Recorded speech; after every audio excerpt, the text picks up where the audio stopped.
ఖాళీ జేబు నేర్పిన పాఠాలు మనకు జీవితంలో ఎవరో చెప్తే తెలుసుకునే అంశం కాదు అది.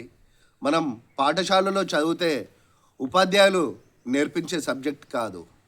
అలాగే మనల్ని కని పెంచిన తల్లిదండ్రులు వారు అనుభవించే ఉంటారు, కానీ వారు చెప్తే అర్థం చేసుకునే అంత జ్ఞానం మనకు ఉండదు.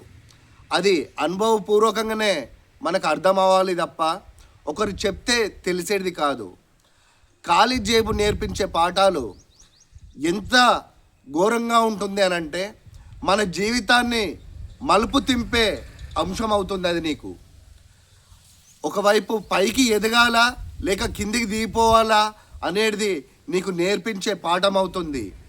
అప్పటి వరకు మీరు కుటుంబ సభ్యుల మధ్యలో ఆనందంగా సంతోషంగా అందరితో కలిసిమెలిసి ఉండే మీరు ఎప్పుడైతే మీ దగ్గర డబ్బు లేదు అని తెలిసిందో నీ చుట్టూ ఉన్న వాళ్ళు ఒక్కొక్కరుగా దూరం అయిపోతుంటారు. ఇటు కుటుంబ సభ్యులే కానీ, ఇటు బంధువులు కానీ, ఇటు ఎవరైనా కానీ ఎక్కడ మీరు పక్కన ఉంటే డబ్బులు అడుగుతారు అని అలాంటి డబ్బులు అడుగుతారు కావచ్చని ఒక్కొక్కరుగా దూరం అయిపోతూ ఉంటారు. మీరు అప్పటిదాకా కుటుంబ సభ్యులతో ఏమైనా మాట్లాడినా జోకులు చేసినా కూడా అంత లైట్గా తీసుకునేవారు. ఎప్పుడైతే మనకు సమయం బాగలేక ఆర్థికంగా బాగలేక అందరితో ఉన్నప్పుడు మనం సాధారణంగా జోక్ అనే మాట్లాడతాం, కానీ అప్పుడు వాళ్ళు దానికి పెడార్థాలు తీస్తారు. డబ్బు ఉంటే అన్ని మంచిగా కనిపిస్తాయి, కానీ డబ్బు లేకుంటే మనం ఏది మాట్లాడినా కూడా తప్పైపోతుంది. అప్పుడు మీకు ఇక్కడనే ప్రపంచం అంటే ఎట్లుంటుందో మీకు కళ్ళ ముందట కనిపిస్తూ ఉంటుంది. అరే ఇప్పటిదాకా మనల్ని ఎట్లా చూసిళ్ళు, ఒక్కసారి డబ్బు లేకుంటే ప్రపంచం మనల్ని ఇంత దారుణంగా చూస్తుందా? మనము ఏ పని చేయాలన్నా ఏం చేయాలన్నా కాలు ముందుకు పడది. కాలు ముందుకు వేద్దామనంటే మనకు చెయ్యిచ్చే వాళ్ళు ఉండరు. మనకు చెయ్యిచ్చి పైకి ఎవరు లేపుతారా అని ఎదురు చూస్తూ ఉంటాం, కానీ ఒక్కడు కూడా ముందుకు రాడు. అప్పుడు తెలుస్తుంది నీ బంధువులు ఎవడు, బంధువులు ఎవడు అనేది.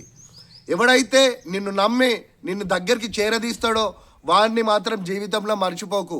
ఎందుకంటే కష్ట సమయంలో ఎవరైతే నీకు అండగా ఉంటారో నీవు జీవితంలో ఏమిచ్చినా కూడా వాని రుణం తీర్చుకోలేవు.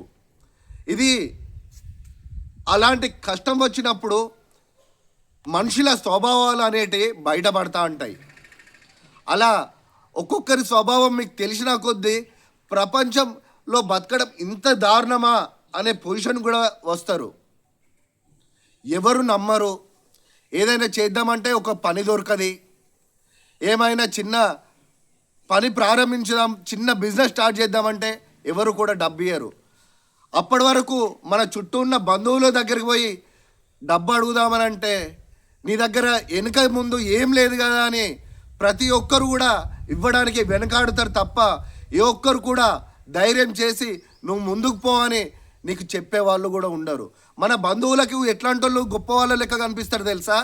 బయట ఎవడో గొప్పడైతే వాడు గొప్పడైండట్రా అని చెప్తారు, కానీ మన చుట్టూ ఉండి మన దగ్గర ఉన్నోడు గొప్పడైండనుకో మనకు చెప్పుకోవడానికి నామోష అనిపిస్తుంది దగ్గరోనికి.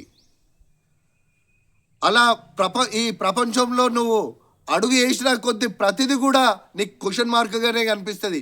ఎక్కడ కూడా సమాధానం దొరకదు. ఇప్పటి వరకు నువ్వేమనుకుంటావు తెలుసా? నా చుట్టూ నాకు బంధువులు ఉన్నారు, దోస్తులు ఉన్నారు, ఏమైనా అయితే ఆదుకోరా అనే ధైర్యంతోనే ఉంటావు. ధైర్యంతో ఉండాల్సింది వాళ్ళ మీద వీళ్ళ మీద ఆధారపడి కాదు. నీ మీద నీకు ధైర్యం ఉండాలి, నీ మీద నీకు నమ్మకం ఉండాలి, నీ మీద నీకు ఏదైనా సాధిస్తాను అనే నమ్మకం ఉండాలి. అలా నమ్మకం ఉన్నప్పుడే నువ్వు అనుకున్న విజయాన్ని చేరగలుగుతావు.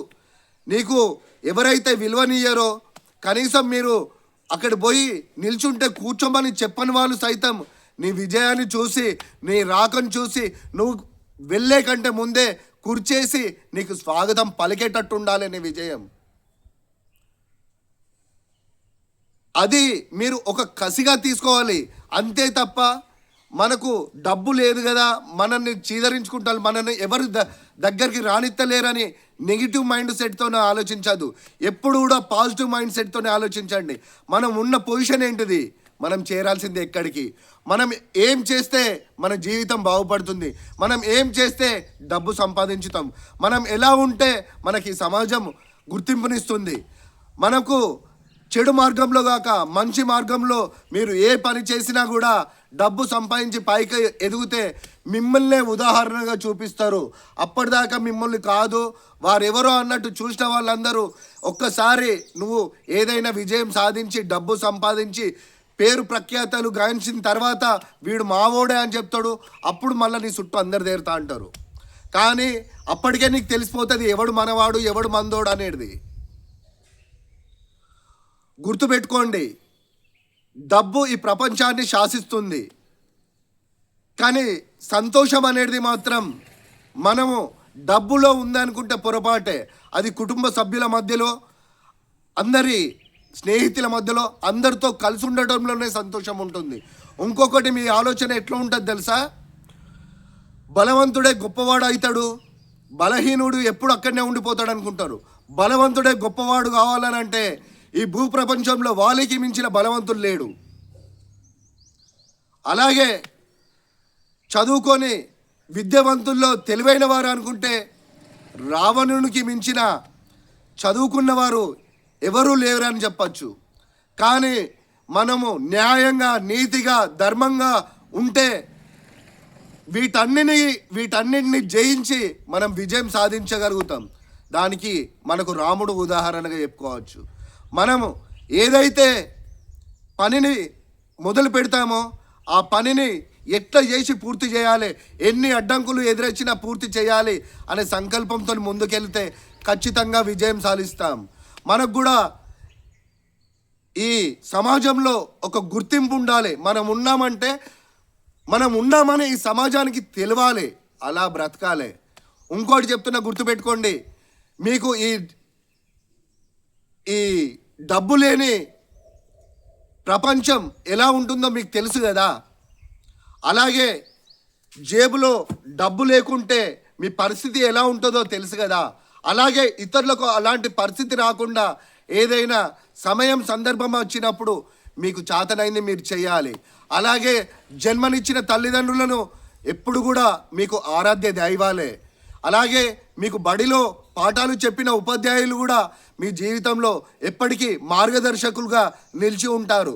అది మనం స్వీకరించే పద్ధతిలో ఉంటుంది తప్ప వారు మనకు చెప్పే దాంట్లో కాదు. ఎవరైనా కూడా మంచిగా ఉండాలనే కోరుకుంటారు.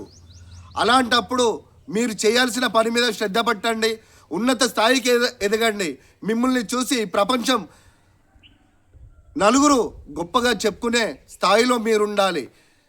ఖాళీ జేబు నేర్పిన పాఠాలు ఎంత బలంగా మనిషిని తయారు చేస్తాయనంటే, ఏ ఉద్యోగి కానీ, ఏ వ్యవసాయం చేసుకునేవారు కానీ, ఏ బిజినెస్ చేసుకునేవారు కానీ వాళ్ళందరికనంటే ఒక పై స్థాయిలో ఉండే స్థితికి ఎదిగే అంత ధైర్యం మీలో పుట్టుకొని వస్తుంది. అప్పుడు అలా పుట్టుకొచ్చిన ధైర్యంతోనే మీరు ఎదుగుతారు. చూసినావా, అది గొప్ప అవుతుంది. ఎక్కడ కూడా కుంగిపోవద్దు. సమాజం మనకు అండగా ఉంటుందా లేదా అనేది మీ ధైర్యమే మీకు ఆత్మవిశ్వాసం. గుర్తుంచుకోండి, మీరు ఏదైతే చేయాలనుకుంటున్నారో శ్రద్ధ పెట్టి చేయండి, అనుకున్నది సాధించండి. ఈ వీడియో కనుక మీకు నచ్చినట్లయితే లైక్ చేసి సబ్స్క్రైబ్ చేయండి. మన ఛానల్ నేమ్ వచ్చేసి BK voice, a common man thoughts. అలాగే మీ అభిప్రాయాన్ని ఏదైనా కూడా కామెంట్ రూపంలో తెలియజేయండి. Thank you.